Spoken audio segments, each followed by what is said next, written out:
Thanks. Perfect. You're all set. Thank you. Of course. Have a good one. I have dropped the pups off at the kennel.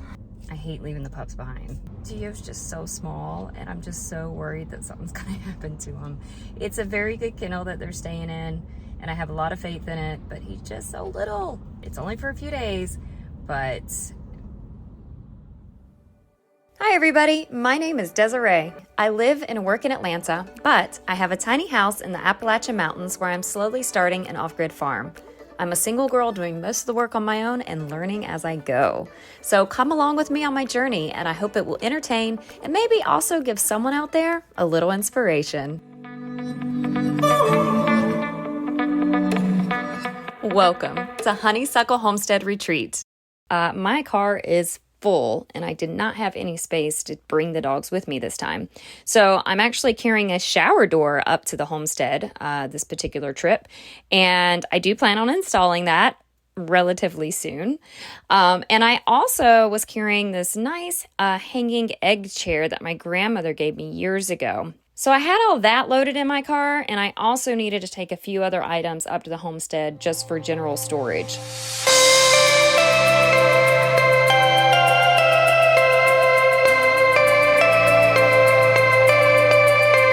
Thank you. You too. Gotta get my coffee fix. And here I am unloading the hanging chair from the car. So shout out to my friend Johnny. He actually helped me put this on top of my car. I wasn't sure if I would be able to lift it on my own, and it's a lot easier to take something down from the roof than it is to put something up on the roof. So I figured once I got to the homestead, I could easily unload the car and get this chair out. So thanks, Johnny. Thanks so much again for helping me load this up in my car.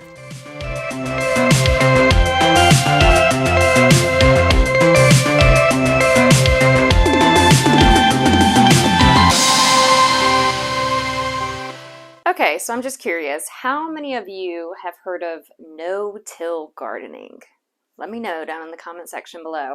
I was looking at some gardening videos on YouTube, of course, over the past year, and I came across these videos called no-till gardening, and it intrigued me. In the future, I'd like to have my own vegetable garden up there, but since I don't currently live up there, I don't think it's wise for me to start one. Because you kind of got to be there to take care of it. But eventually I plan to have one, and I would like to have raised beds, and I also like the idea of no-till gardening. So what it basically is you do not disturb the earth underneath. So let's say you have a patch of grass. Well, first you're going to trim the grass as much as you can, get it as low to the ground as you can, and then you're going to put cardboard on it, and then on top of the cardboard you will put dirt, and then you will plant whatever you want to plant on, like in that dirt. So the idea is that over time the cardboard will break down and it'll provide more nutrients to the soil, and you don't have to worry about digging up any of the dirt. It's a great way to not disturb the microorganisms that might be growing in the dirt as well. I was intrigued by this idea, but like I said, I'm not going to start a garden yet because I don't live there. There was this little patch of grass outside of my tiny house. It was really a pain to keep up because you have to keep it trimmed and cut. And so every time I would go there, because I usually go about once a month, every time I would go there, it'd be like this jungle. I thought, you know what? In this little area right here, it would be nice to have a flower bed. I decided to go the no-till approach route. And I did it a little differently. I actually laid down some garden fabric first, and then I put some old recycled cardboard on top of that. Generally speaking, when you do the no-till gardening, you're supposed to take any tape off, or if there's like a part of the box that has glue on it, you don't want the glue in the soil. I didn't do any of that because it was a flower garden and I wasn't that concerned about the tape. I will probably have to go through the dirt later in the future after all the cardboard is broken down and remove the tape from the area. But for now, I just wanted to get something out there. I laid the fabric down and then I put the cardboard on top of it. And then I got bags of dirt from Lowe's and I put that on top of the cardboard. And so I wasn't really trying really hard here. This was more of an experiment, so to speak. I had 2 bags of wildflowers to plant. They weren't very big bags. One had actually already been opened. I think my grandmother may have given me that one. And one of them was flowers that attract hummingbirds and pollinators. And then the other one was just general wildflowers.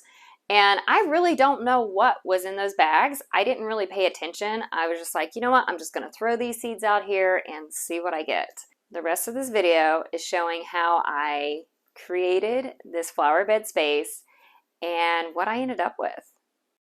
So this video is from a few months ago when I first started this flower bed garden. I had a little surprise waiting in one of the boxes for me that had been stored under my tiny house. Little mouse, I think he was a lot more scared of me than I was of him, but still, I was surprised to see him.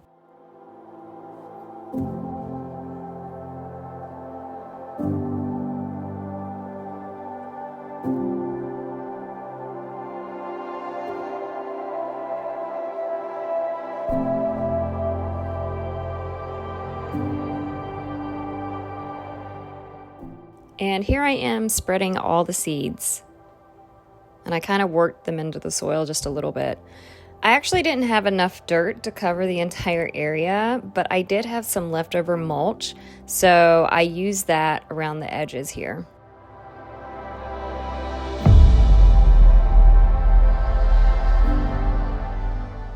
And here it is 2 months later. It's a little patchy, so it's not quite as thick as I would like it to be, but considering that I kind of just threw this all together, I'm pretty happy with how it turned out. Now, like I said before, I didn't know all the seeds that were actually in the bags. I didn't really pay attention, but looking at it now, in the front here, there is a ton of basil. I was really surprised to find basil in the wildflower mix, and this is hound's tongue.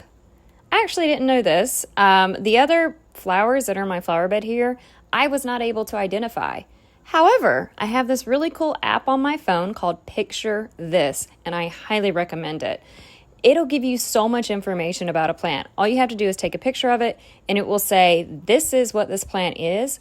Or if it doesn't know for sure, it'll give you like 5 different options, and then you use your best judgment to determine what that plant probably is. But it's great because it gives you all sorts of plant info, where the plant came from, how to take care of it, anything you would want to know about that plant, it has it. This last plant, the great blue lobelia, actually is growing alongside my driveway. All on its own. So I did not plant this plant, but I thought it was really pretty, so I wanted to share it here. Okay, that is it for this week's episode. Thank you guys so much for watching. I appreciate you guys so much. I hope you enjoyed the video, especially for my wildflower lovers out there. Like I said, I kind of threw this flower bed together last minute. I should have planted those seeds in the spring, and instead I waited until July. But it was kind of like a last-ditch effort to see what I could turn that little space into.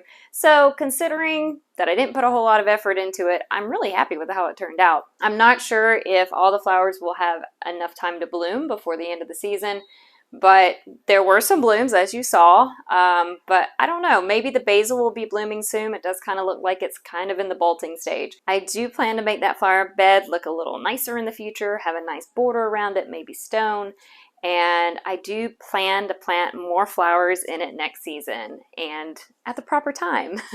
All right, well, if you guys enjoyed the video, please give me a thumbs up. It does really help the algorithms. And also, if you're not subscribed, but you've been watching my channel or you would like to continue to watch my channel, please go ahead and subscribe and hit that notification bell to let you know whenever I release a new video. I do try to get a video out once a week, every early Sunday morning. So I don't always stick to that, but I try to. All right, leave a comment in the comment section below. Let me know what your favorite wildflower is, or just flower of any kind.